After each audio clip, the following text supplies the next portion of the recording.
Today's stories do contain some disturbing subject matter, and viewer discretion is advised. And if you have a story you would like to send my way, just go to astheravendreams.com and click the button to do so. And thank you.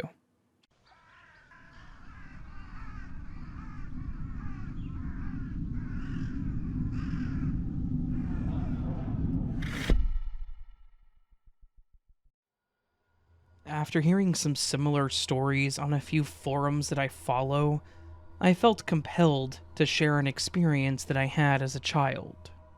This happened when I went to my friend Brody's birthday party around the age of 11. Brody and I were pretty decent friends at the time. We hung out after school at each other's houses before, but it was usually at mine. That was typically both of our preferences, thanks to his older brother. Brody had a brother that I'll just call Chad. He was around 16 at the time of this event. Chad was a complete ass. He bullied not only Brody, but any of his friends that he had over, including me.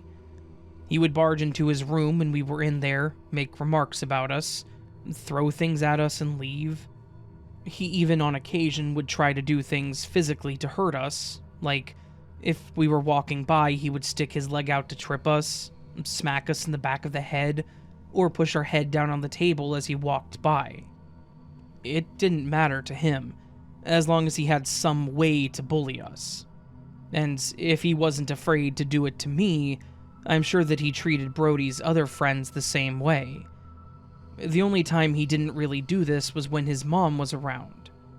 She wouldn't tolerate it, and would immediately stop him, yell at him, whatever she had to do to make him stop. Needless to say, when she was home, I preferred to be in the same room as her. For the party, Brody's mom was renting out the local community center to have the party, which meant more people and more opportunities to get lost in the crowd of people. There were probably about 20 kids or so that showed up, and most parents stayed there too. My parents had dropped me off and left. After a few hours and all the games being played and cake being eaten, we started trying to come up with other ways to pass the time. One of these ways was a version of tag where one person was it, but if they start chasing you, you have to call out someone else's name so they chase them instead. So, as we started playing this, who else walks in but Chad and two of his friends? I know I was pretty disappointed in this, but the fact that a few of our mutual friends had the same reaction told me everything I needed to know. He came over to us, grabbed Brody by the head, and told him happy birthday. Then, he asked what we were playing. When we told him, he said that he wanted to play too. My fear that he was going to ask to be it, and one of us was going to get seriously hurt. Well, I was half right. Surprisingly, he did not ask to be it, but he and his friends got in the circle with us and we all began. Our friend that was it started chasing someone else, and as my attention is on the friend being chased, I failed to notice Chad approaching me until I had the wind knocked out of me. I fell to the ground trying to figure out what had happened, when I suddenly felt a bunch of pressure on my back. Once I could finally breathe again, I realized that the pressure is someone on my back, like sitting on me or holding me down. Chad then got on his knees with his head to the floor looking at me with this ugly and creepy grin. I tried fighting it to get up, but the one on my back had a hold of my arm and was twisting it backwards. I was in excruciating pain, from my arm to my face and stomach, and I was already having trouble breathing. Just when I was thinking that I was probably going to get beat up, I see Chad bring a little pocket knife up to my face, and he asked me if I wanted a party favor. I started screaming, and then I heard other kids screaming and crying too. At the same time, Brody was letting out these horrible cries for help, but didn't know what to do. I could tell that he was scared as hell, too scared to approach or do anything. We were only 10 and 11 years old. We were not a threat to these three 16-year-olds. Thankfully, after what felt like an eternity, I heard Brody's mom yelling for Chad to get off of me. I could see his face instantly change. He tried to scramble to his feet, all while hiding the knife. However, he didn't do a very good job because the way he stood up and slid his hand back, he still ended up cutting part of my neck and chin. Once he was up, I got up to my feet as well, holding my face from the pain. His mom yelled at him and made him and his friends leave immediately, which they did.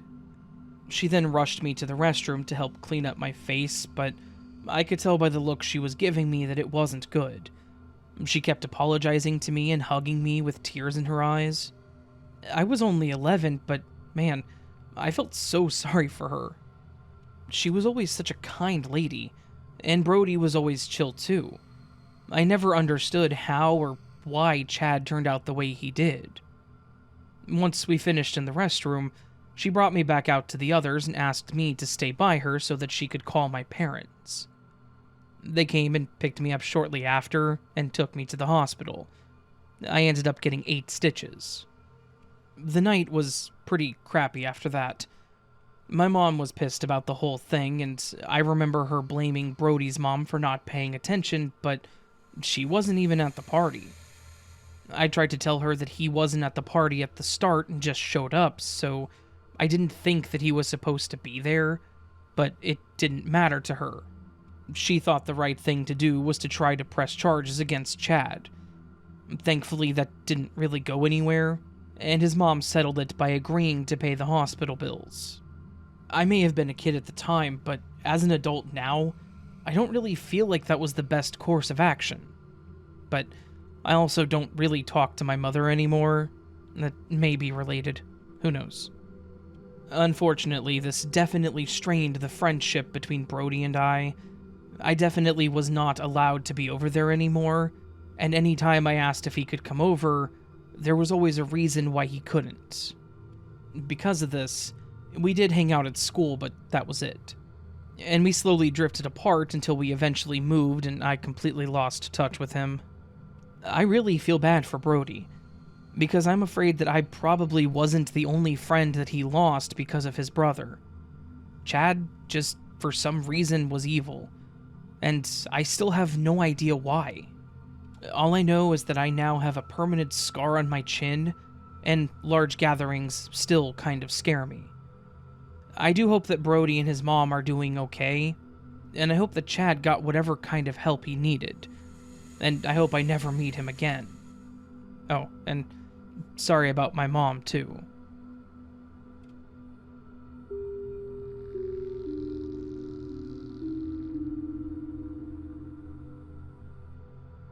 A couple of years ago, my boyfriend planned a surprise birthday party for me, and I was sufficiently surprised by it.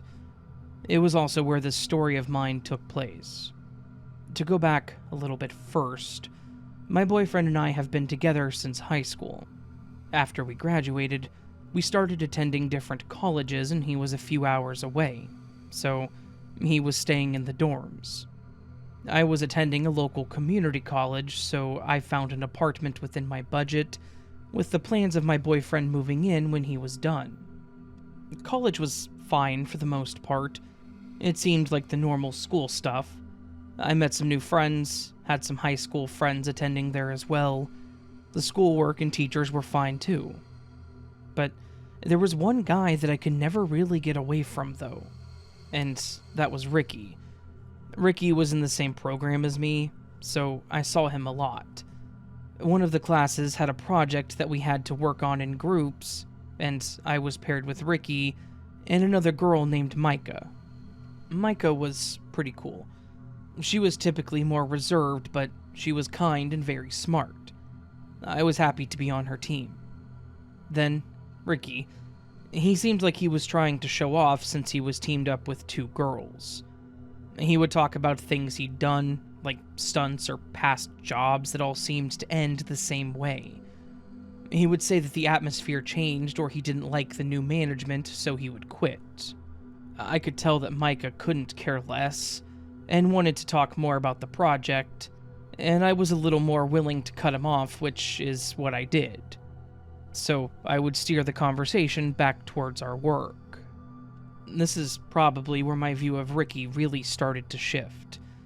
While working on the project, he started rambling about something, and Micah spoke up and said, "Can you please stop talking about yourself for one session?" I kind of chuckled and made a comment about making the quiet girl tell him off. I guess he realized that he was outnumbered, so he got up and left the room. So we continued working and got the most done that we had compared to the last sessions. He ended up catching me in the parking lot later after that class and stopped to talk to me. I wasn't rude or anything and just treated him like I would anyone else. He asked me a few questions about the project, and then when the conversation seemed to die down, I started saying something about needing to go when he interjected and said, "You want to go make out in my car?" with the most serious look on his face. Not knowing how else to react, I just started laughing and his face didn't change. So I stopped laughing, and then asked if he was serious. But he didn't respond, so I just said no thanks, and that I had a boyfriend. Then he laughed and just said, "Okay, cool," before waving and walking off to get into his car. I stood there confused for a quick second and then went and got into my car and immediately called my boyfriend to tell him about what had happened. The whole time laughing about the awkwardness that was that moment. My boyfriend laughed too and thought that it was weird, but then asked if he had ever done that before, or had tried flirting with me or someone else. I told him not that I was aware of. He said that the guy just seemed awkward, but to be careful because you never know. And I agreed with him. So the next class was pretty weird. I tried not to make eye contact with him while we worked, but I could tell the whole time that he was just staring at me with a stupid grin on his face. It was obvious that Micah noticed this too. Probably made it obvious when in the middle of working, he again said, "You sure you don't want to make out?" Micah looked just as embarrassed as myself, and I again told him no. The session ended pretty soon after that. However, this did not deter Ricky. Anytime I saw him, he would ask that, whether it was in the parking lot or in the school, even if he was around with other people. I told my boyfriend each time, who was starting to become concerned. He suggested that I tell someone at the school, which I did. However, all they said was that they would have a talk with him, and that was it. So then he stopped being so verbal about his advances, and instead decided that he would wink or make kissing faces at me, or make other suggestive hand motions towards me. Now, I was starting to get creeped out. Thankfully, the teacher was actually understanding and said that Micah and I could continue working without him, since we were doing all of the work anyways, and even gave us permission to work in the teacher's area if we needed a place to get away from him. But it seemed like the less that I saw him, the more aggressive he would become. I saw him one time in the parking lot and tried to guilt trip me about the project. I told him that he needed to talk to the teacher about it as it wasn't our choice, and he made another suggestive remark. I told him that he was disgusting and creepy, and quickly left, as he stood in the parking lot with that same stupid grin. The last event that I mentioned happened the week before my birthday, and between that and Ricky making me feel gross, I decided to cut classes the following week. I got most of my assignments from the teachers ahead of time, which was nice. That way I didn't have to be behind, and I told Micah so that we could schedule time outside of the class to meet up. My boyfriend was going to be doing the same and driving up to stay with me for the week, so I was pretty excited, and I didn't want anything to ruin our week. My boyfriend, Adrian, showed up within the next day or so, and we had a nice day together. Adrian said that he wanted to take me somewhere specifically for my birthday, so he suggested that I get my oil changed. I had a better car, so we usually drove mine when he came up. And he encouraged me to go meet up with Micah that day in case I didn't feel up to it after my birthday celebrations. I was talking about the adult things that I wanted to get out of the way so we had more time to spend together, so this was a load-off knowing that he was okay with me doing this all on the same day. So he sent me off with a hug and a kiss, and he stayed at my apartment, and then said that he might go visit with his parents. So the day went fine. And about the time I was finishing up with Micah, I texted Adrian, and he even told me that I could invite Micah back, and we could all go have dinner or something. I thought that that was convenient because she had asked me if I wanted to grab something to eat anyways, so we headed back to my apartment. Then, neither of us were expecting to have people scream surprise as I opened up the door.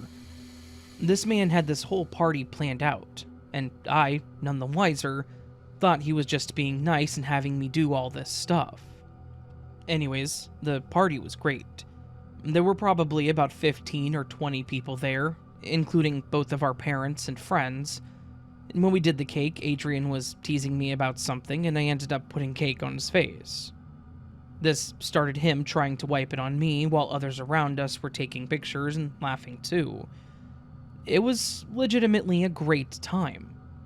Shortly after this, though, while I was wiping my face off, Micah came over to me and softly asked if I had invited Ricky, or if my boyfriend was friends with him by chance.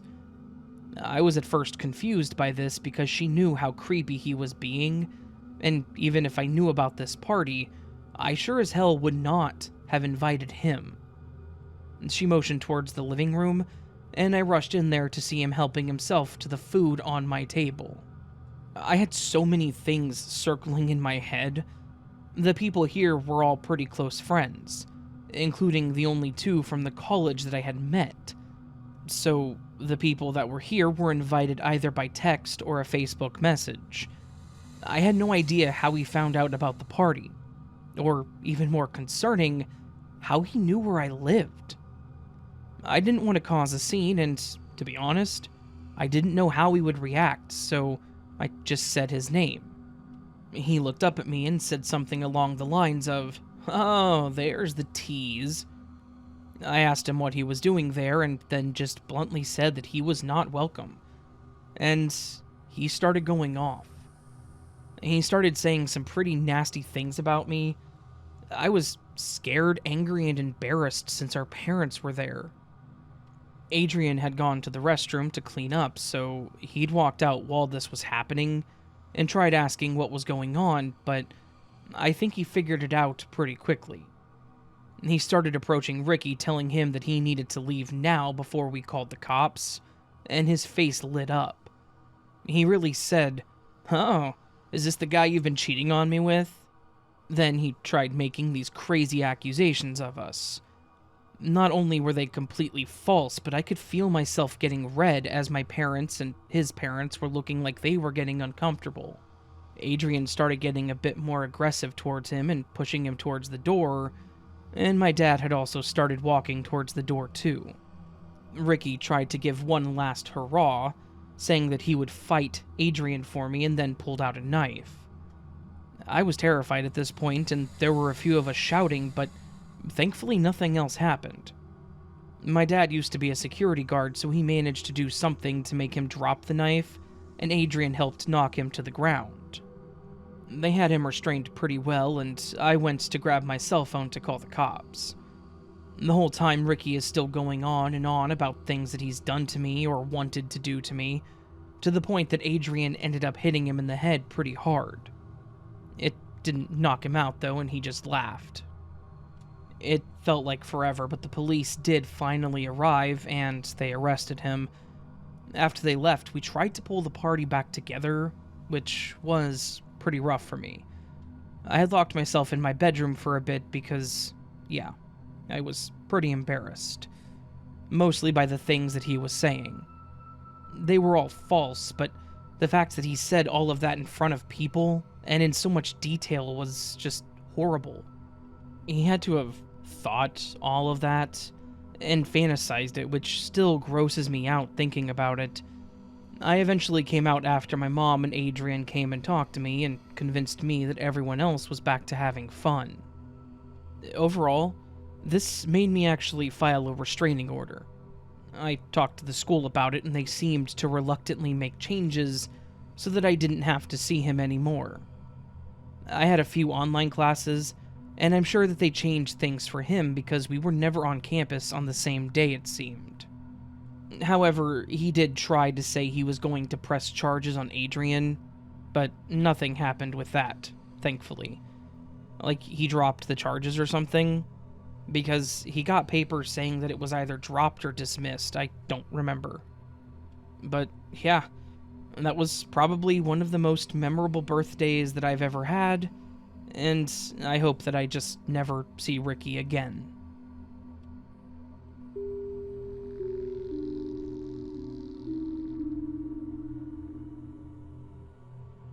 Growing up, I had a really close friend named Amy. Amy was actually my best friend. We met in grade school when I remember I was running late for school and didn't notice that I had mismatched socks on. Like, one was pink with flowers and the other was a different pattern. It wasn't until I was sitting in class and I noticed that Amy kept looking at me.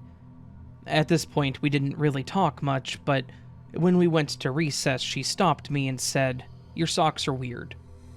I looked down and realized what I had done, and we both had a good laugh, and started talking a lot more after that. I had always been a little shy, whereas she was more outgoing and spontaneous, so she definitely brought me out of my shell at times. She also seemed very smart and mature for her age.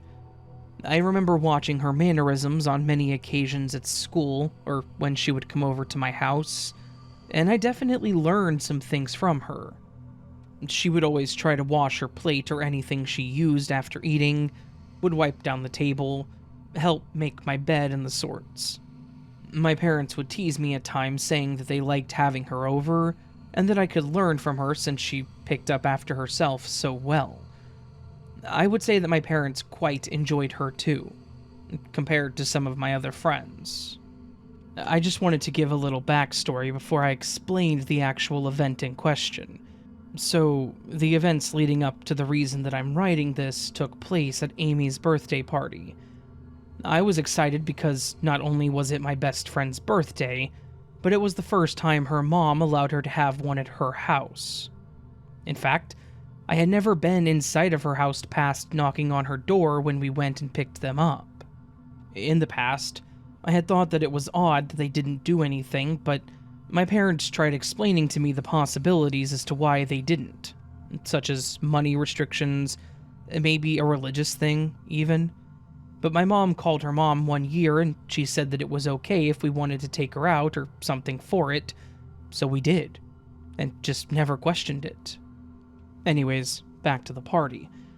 She was going to have about 10 of us there, including me and her sister Lexi, so only about 7 extra people, but we were all excited about it. I wore my favorite dress and we got her a doll set that could easily be shared and played with her sister. I was the first one to arrive as I wanted to be there to help out with anything if I could. To my surprise, her mom had decorated quite well. There were streamers and balloons all over the living room. She had cake and all kinds of snacks and drinks.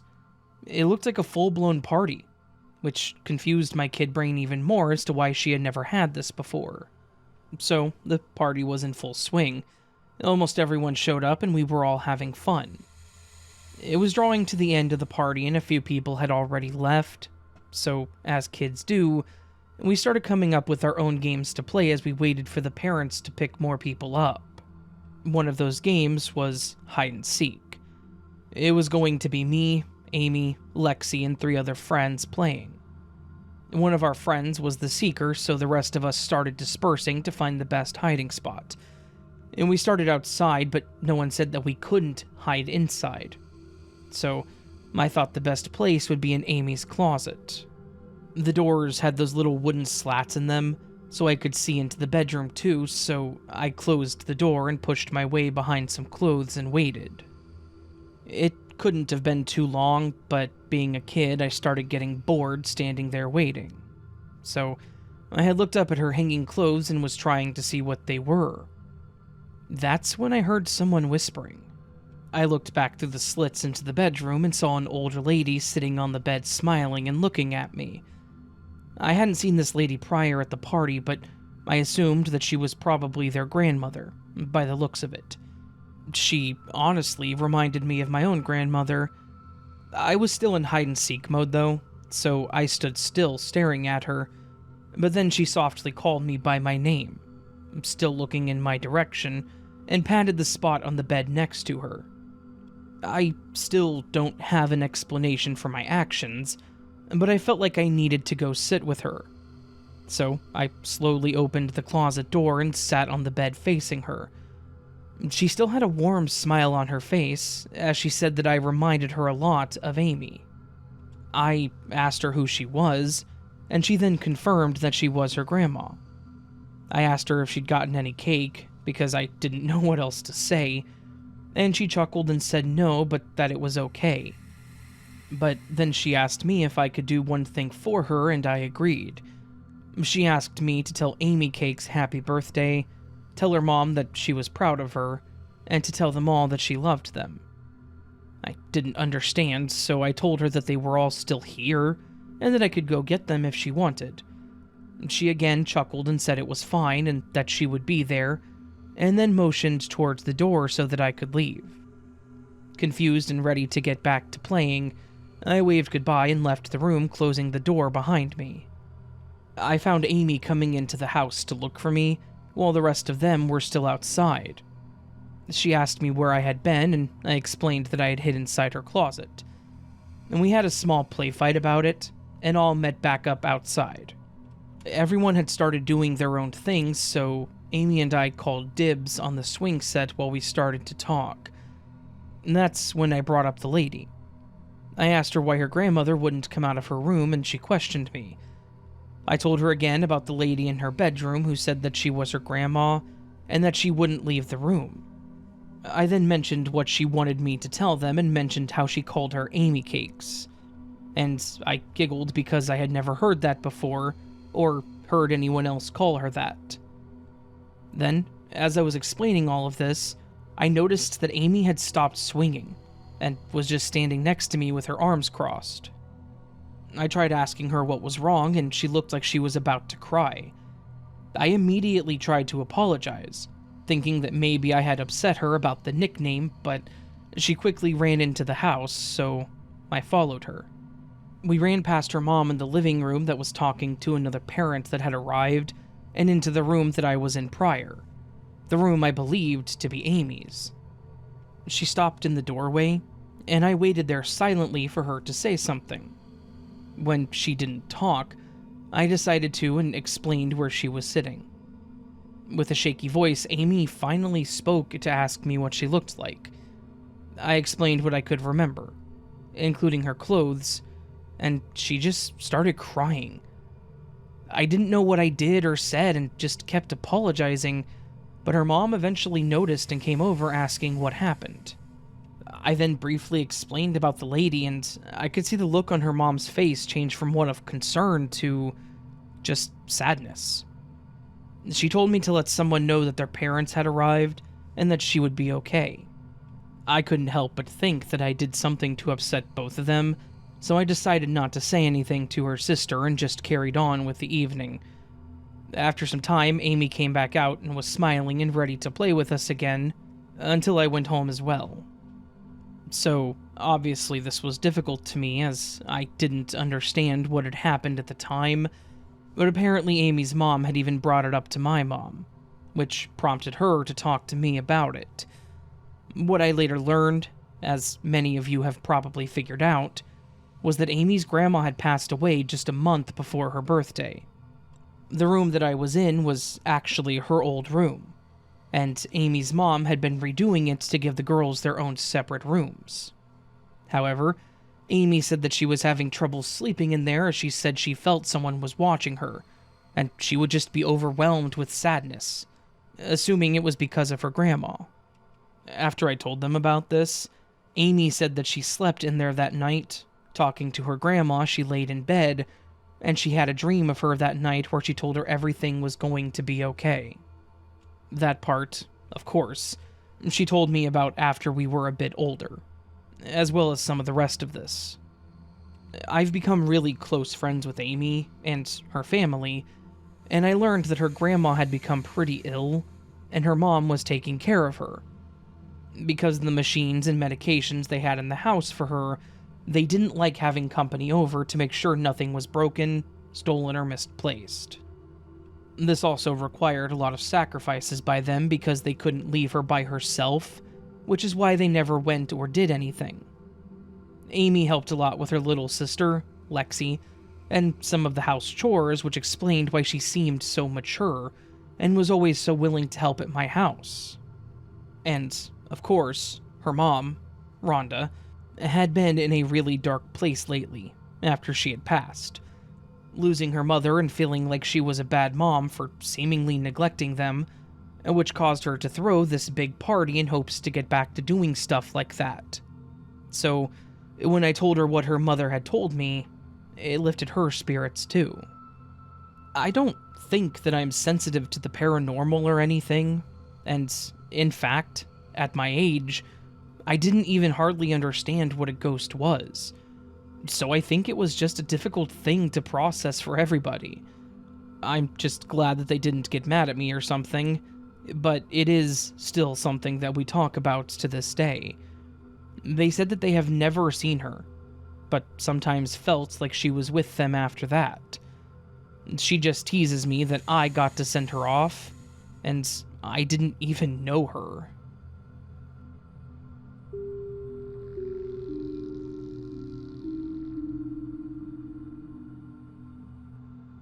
Last May, a few of my friends and I decided to have a birthday celebration for one of our friends that was turning 19. Her birthday was on Friday the 13th, so she wanted to do a sort of Halloween theme with all of us in costumes and go to a local bar. We live in Canada, so we got all dressed up, some of us in a little more sexier looking costumes, some of us in some dumb costumes, and there were 5 of us total. The birthday girl, Mandy, was a witch, Angel dressed as an angel, I was a zombie, and Cassie and Layla were ketchup and mustard bottles. We all met at Mandy's house and started with a few shots. Cassie didn't really drink, so she was our designated driver that night. After we had our liquid confidence, we headed out to the bar, no longer fearing what people would think of us being in full costumes in the middle of May.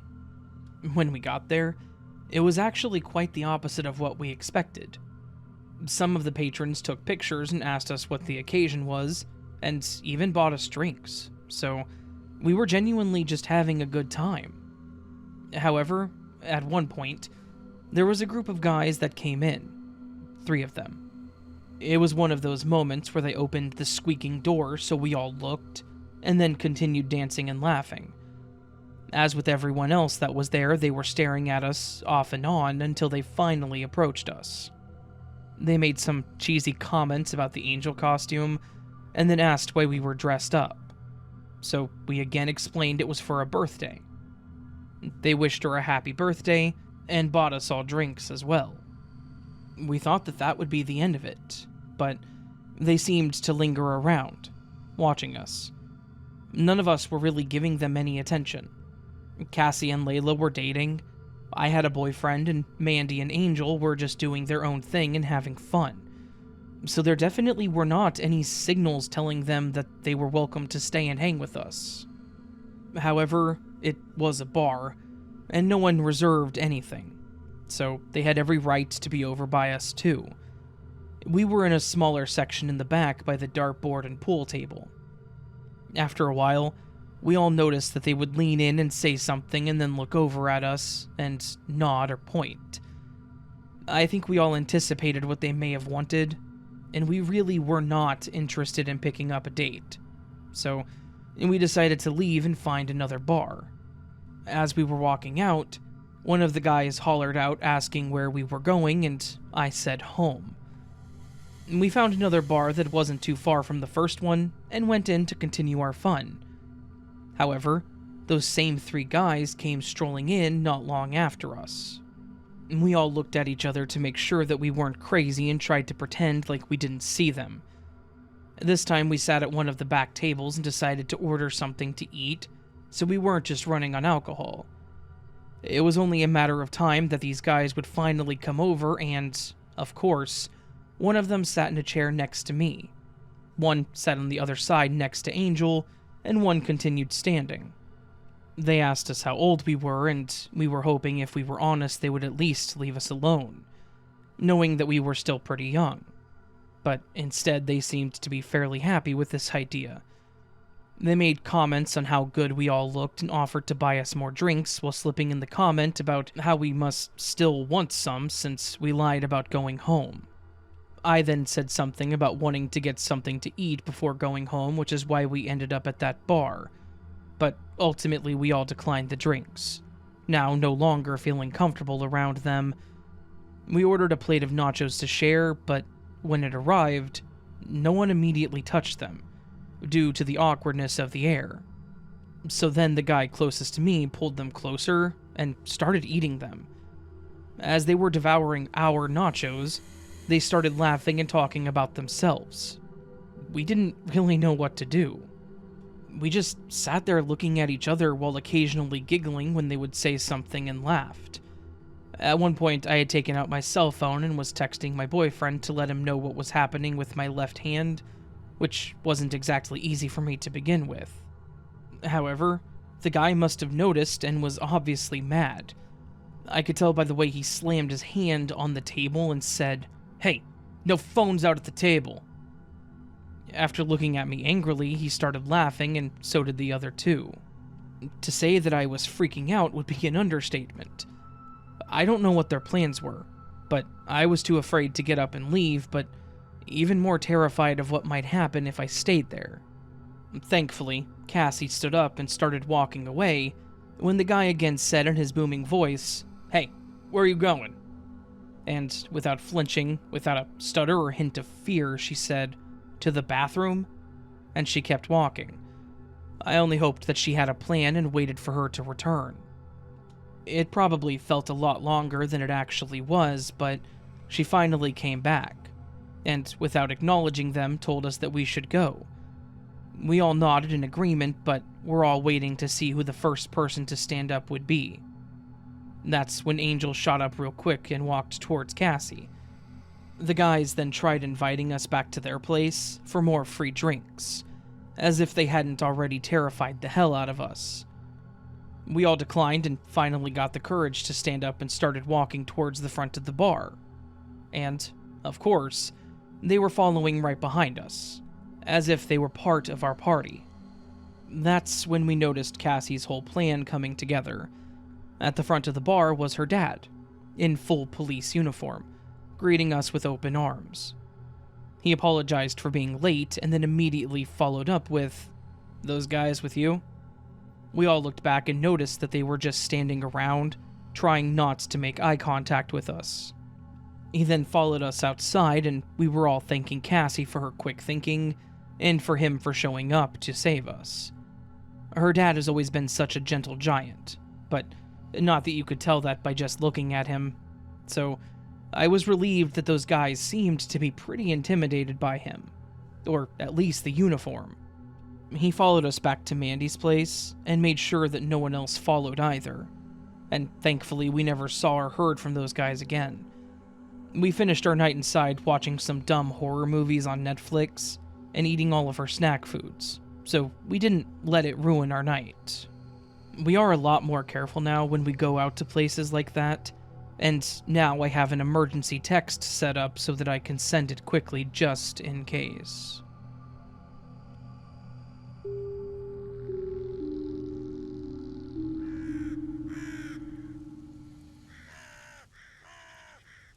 Alright, friends, that was a collection of some scary birthday stories.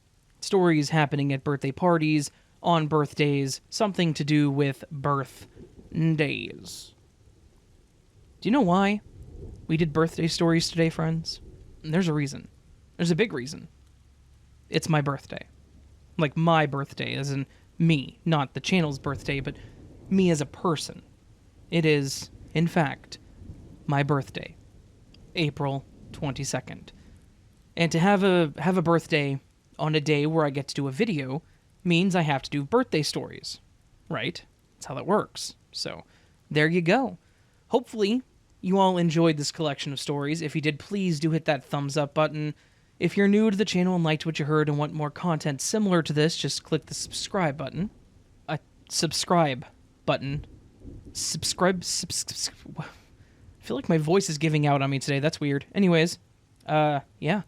The subscribe button if you're new or not new and want to subscribe.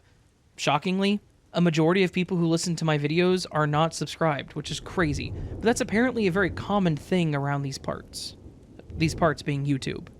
Yeah, well. And if you're really feeling bold, go down to the description, leave me a comment, let me know how you're doing, how's your day going, how's your weekend going, how's the weather, all that stuff. Yeah. Anyways, friends, again, hope you're having a beautiful day. I hope I do see you around next time. But until it happens, remember you are loved, you are valid, you are important, you're the best you that you can be. Never let anyone tell you otherwise, and please never forget it. And until next time, much love and sleep well.